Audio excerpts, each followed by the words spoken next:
Leo, hi! Welcome to Mr. Queen PH. At ito ang love life ninyo ngayong February 2026. So, we will see the energies.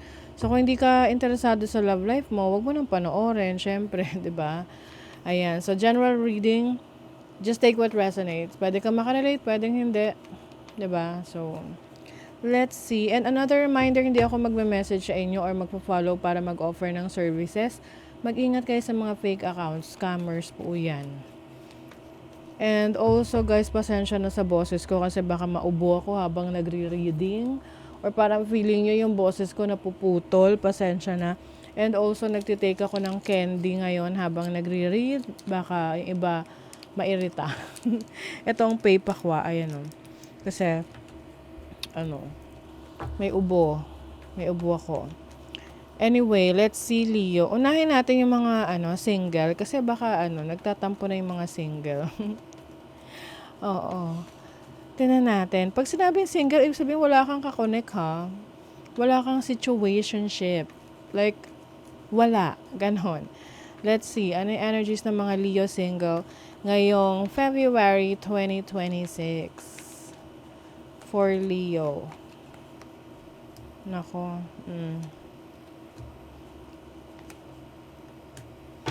Karaniwan naman kasi ng mga single, takot na rin.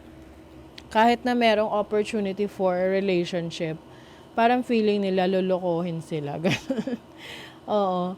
So, some of you, maaring may potential romantic partner or someone na may interest sa inyo. Can be an earth sign, Taurus, Virgo, or Capricorn.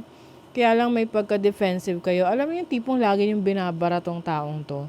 Na pag nagpaparinig sa'yo, nakadepensa ka kaagad at kino-question mo yung kanyang intention. Pero, I feel like deep inside, gusto mo tong bigyan ng chance. Oo. So, syempre, nasa sa'yo kung bibigyan mo ng chance ng person na to. Kaya lang, kailangan muna, i-heal mo yung sarili mo, yung trust issues mo. Para hindi siya maging problema pag sakaling pumasok ka sa relationship. Okay? So, tinan natin naman yung mga nasa relationship. Whether you are married, may boyfriend, may ka-talking stage, ka-situationship, what is the energy? Ayun din yun. Merong confused. Merong confused dito sa pinapakitang effort ng isang person. So, the person that you're dealing with, medyo confused ka. Kasi minsan, andyan siya para sa'yo. Alam mo yung nagla-love bomb na talagang todo-todo yung papuri sa'yo. Na you are so good, you're so great, you're so beautiful, you're so handsome. Pero parang hindi mo na alam kung sincere ba siya. Seven of Swords. Hindi mo alam kung sincere siya. Five of Wands. Merong, parang feeling mo may conflict. Some of you parang may nararamdaman kayo na, teka, baka parang may pinagtatakpan tong taong to Kaya ba lagi niyang sinasabi na ganun? Kasi gusto niya na maramdaman mo na secure ka sa relationship. Tamang overthink lang, no? Oo. Pero sa totoo lang, merong pwedeng may kalokohan ng konti dito, no? With the Seven of Swords. May mga bagay na hindi na ipinapaalam sa'yo. So, kumbaga parang, pinagtatakpan yung isang sitwasyon sa pamamagitan ng papuri sa'yo. Like, parang sa simbahan. Ibig sabihin is, let's say, itong person na to, hindi mo alam, yung partner mo, hindi mo alam, may pinuntahan siya, pumunta sa mga kaibigan niya. So, syempre, hindi mo alam, 'di ba? Tapos, pagdating niya, alam mo yung tipong, inunahan ka na niya na may pa-flowers na, may pa mga sweet words na, ganon. Yung inunahan ka na ng lambing. Para hindi mo na i-question kung saan siya nanggaling. 'Di ba? So ngayon, medyo nako-confuse ka. Bakit ganun yung Minsan kailangan din ang tawag doon, magduda kapag may nag-iba sa pagtrato sa'yo ng person mo, lalo na kung bumait yan. 'Di ba? Parang something fishy. Magkakaroon ka ng kaliwanagan sa sitwasyon na yan. Kumbaga parang excuse, ano yun, ayan na naman. Excuse me. Ang tawag nito, magkakaroon ka ng clarity. Oh, okay.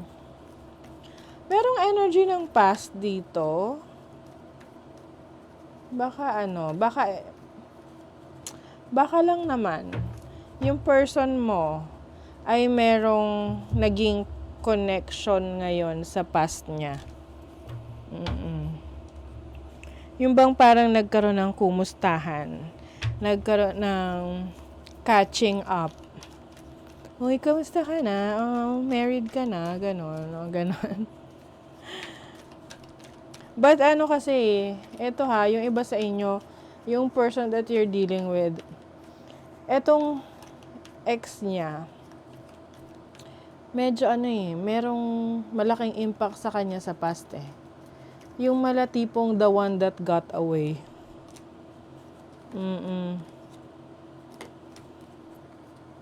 The one that got away. So, I see na meron ditong katotohanan na malalaman. This can be about a family or parang I'm seeing an energy na yung tipong yung partner mo merong nakakausap ngayon na person from the past kasi meron pa rin connection sa family niya. So parang hindi niya maiwasan rin.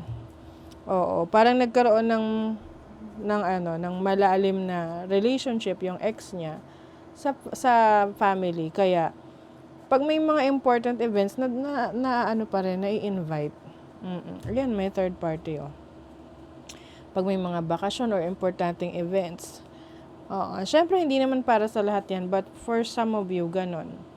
So ang nangyayari, yung iba sa inyo alam nyo yon. Nananahimik lang kayo kasi ayaw nyo ng gulo. Kasi baka magreklamo yung in-laws nyo, yung family ng person nyo na sabihin ang arte-arte or kaya napaka-sensitive naman gano'n. Hindi na past naman na yun bakit may ginagawa pang issue, alam mo yun. So hirap din, 'di ba? It's simple really. How do I feel? I want you us forever. Yan yung siguro yan yung hindi maintindihan ng person mo. There's a side to you I haven't seen and I want to see you let loose. Ano to? May unclear. I don't know how I feel about this connection anymore.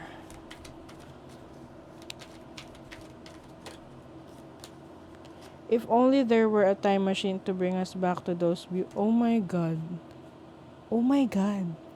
Biglang it clicked on me na parang, kasi 'di ba memories? Ayan dito memories So merong eksena tong person from the past.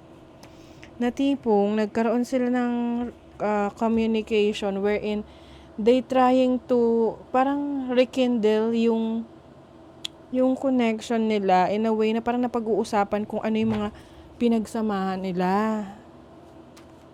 Ano ba yan? Ba't ganon?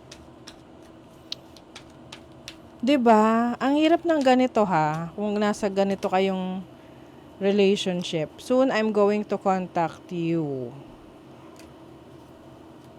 Alam nyo kasi nakalagay dito third party. So merong another person connected. Tapos meron pang 7 of swords. So talagang eto kasi cheating, lying, may mga tinatago. So may posibilidad na gano'n.